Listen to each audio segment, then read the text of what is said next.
We're going to take this one from Mark. Emailed this. Can a Catholic priest celebrate Mass in two different rites? That's a great question. It reminds me of this picture I've seen of Fulton Sheen in Byzantine vestments. I guess he was a bi-ritual bishop. I'll post that into the community post so you guys can check out that picture if you haven't seen it. Is it possible with the correct permissions? Yes. So for those who might not know, the Catholic Church is made up of 20 some odd different liturgical rites. Most people, particularly in the United States, are going to be sort of familiar with the rites of Paul VI, and then maybe the sort of pre-Vatican II rites, depending on how much they're paying attention to what's been going on in the news recently. But there are all sorts of different Catholic rites. There's Byzantine rites and Coptic rites and Armenians and Syriac and Syro-Malabar and all sorts of different things. But generally, a priest is ordained for his own rite and his own liturgical books. But there can be certain situations where the priest is given permission by the necessary members of the hierarchy to celebrate liturgy, Mass, sacraments according to another liturgical rite.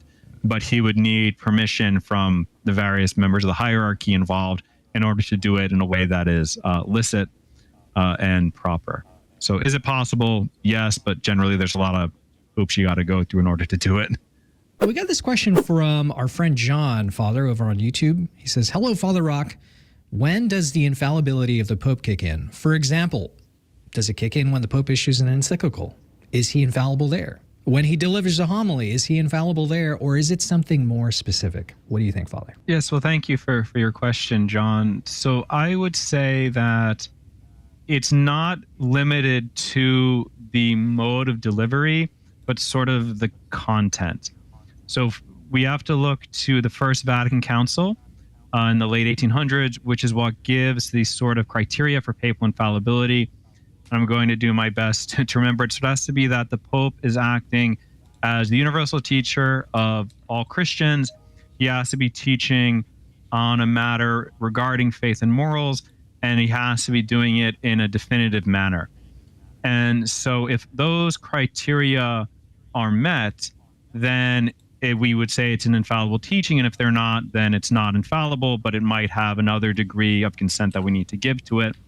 But basically, if we look at sort of the more common examples that we definitely know are infallible or sort of more easily recognized as infallible are going to be the definitive teachings of ecumenical councils and the definitive teachings of the Assumption and the Immaculate Conception. And so when we look at those, not only does it have the teaching, but then there's also that judgment or the condemnation where if anyone accepts the opposite, then there's going to be the anathema attached to it. So it has to be more than just the issuing of a teaching. It has to be the issuing of a teaching with that also judgment of sort of the condemnation of the opposite in a way that makes it clear that it's being addressed to the entire universal church. And if those criteria are met, then it would be infallible. But if not, then it wouldn't be. And that's the same for, in a sense, an ecumenical council or for the Pope acting infallibly on his own. Do you think in the past, because there was like a little bit more pomp and circumstance in those occasions, do you think because we haven't had something like that it's harder to tell? It might be. Definitely the proclamations of the Immaculate Conception and of Our Lady's Assumption were very much done with a lot of pomp and circumstance. That's true. That's why we normally would call sort of papal infallibility or the Ecumenical Council an extraordinary act of the magisterium that's infallible, because there is usually generally a lot of pomp and circumstance around them that makes it very clear that like this is the church is teaching us, everybody needs to accept it. But there is also sort of the regular day-to-day teaching authority of the church, which we are called to give a certain amount of deference to. But there's various levels, which we don't need to get into sort of right now. That'd be a lot. Definitely. Believe it or not, this is the one piece of feedback that we get consistently throughout the Station of the Cross on our social platforms, just people misunderstanding what papal infallibility is. So thank you, MJ. Thank you, John, for sending that in over on YouTube. Is it better for a Catholic to stay informed through news and podcasts, or just avoid them altogether and listen to Gregorian chant? Just focus on living a good Catholic life. Well, what's your advice for consuming media this way, Father? As much as I would just like to tell everyone, just like turn off the computers and phones and everything, because we do live in a democratic republic, you need to be at least somewhat informed in what is going on so you can make intelligent voting choices. I cannot, unfortunately, say just turn off everything, but I would say do at least what is necessary to continue to be a well-informed voter, but don't like necessarily go beyond that. Like, you don't need to be an expert in these things, right? You need to know enough to make informed decisions so you can vote for policy and representatives properly. And then also just listening to Gregorian chant. I mean, yes, but like it's not meant to be for just like general consumption. Like it is part of the liturgy.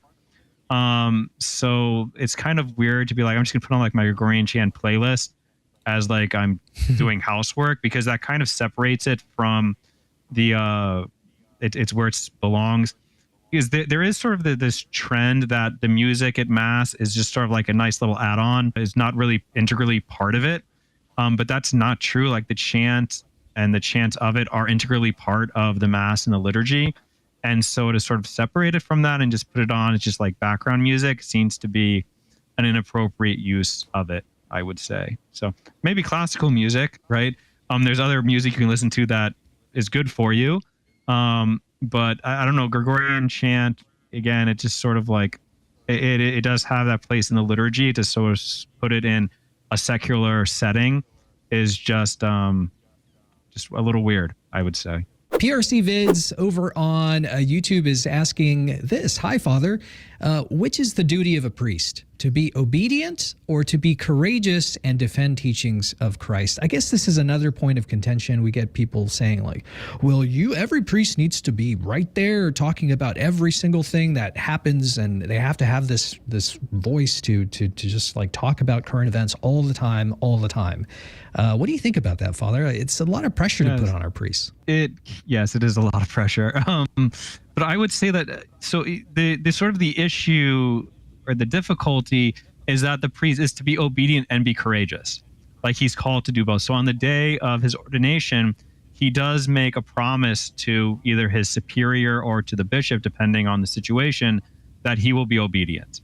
And that's an even higher form of obedient if you're religious. So if you're a secular, what's called a secular priest, so like a diocesan priest, Fraternity of St. Peter, then you make a promise. But if you're a religious priest, then it's a solemn vow. So they are called to be obedient, but also to be courageous, because you are, also ordained, as the rite says, to, teach the faith. And so there's this tension, or there can be this tension between being obedient and being courageous. And I think because there's a tension and because there is a duty to both, I think we need to be generous to those that sort of proportion them differently, because there's not one straight answer on how to do this. So I would say if you see a priest who falls on the more obedient side, not to be like, well, he should be more courageous, or to see the priest who might be more on the courageous side, of course, not going into like crazy territory, maybe like a little bit more courageous, whatever that might mean to the individual, where it seems maybe he's coming more sort of head to head with his bishop or something like that. Okay, well, maybe that's the path he's chosen.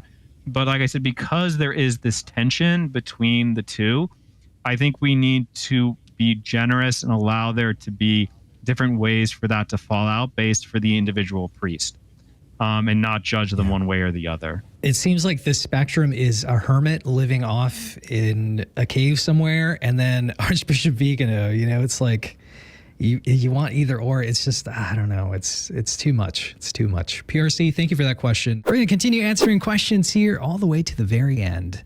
Backyard Food Freedom has sent in a question. This was regarding a conversation we had about kids going up to the altar rail for a blessing during Holy Communion. Of course, there's no rules barring that, but it begs the question. Sometimes, the kids go up there and it seems like they might be able to receive Holy Communion, so the priest doesn't really know. So Backyard Food Freedom is asking for clarification. How does a priest know whether a child hasn't received their first Holy Communion, especially when they're close to the age and it's hard to tell?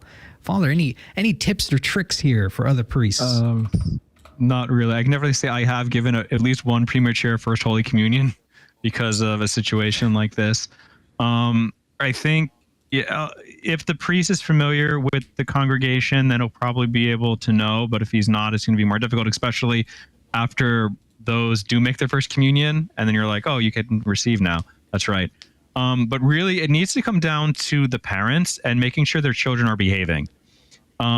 Because like the altar rail is not a place where the children should be goofing off.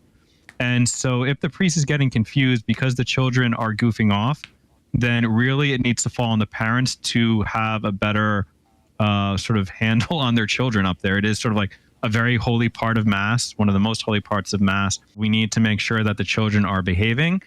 And, you know, that the parents aren't just sort of like, well, I received communion, I'm leaving, and I'm presuming the child is following me, when the child is not following you and is actually receiving Holy Communion. A lot of times, too, if priests kind of have the question of like, are you supposed to receive or not, they might just kind of like look at the child for a moment and then hope the parent will do something to give either a symbol like, yes, it's okay, or no, please stop. So I think just better attention on the parent, on the part of the parents, is what's going to be necessary in these situations. But Father, what if you're like entering into a third heaven and you're just like you're not paying attention and you're levitating? What happens then? Then we have a lot more to talk about than just your child receiving Holy Communion a little early. Yes. That's funny. Okay. Backyard Food Freedom. Thank you for sending that in.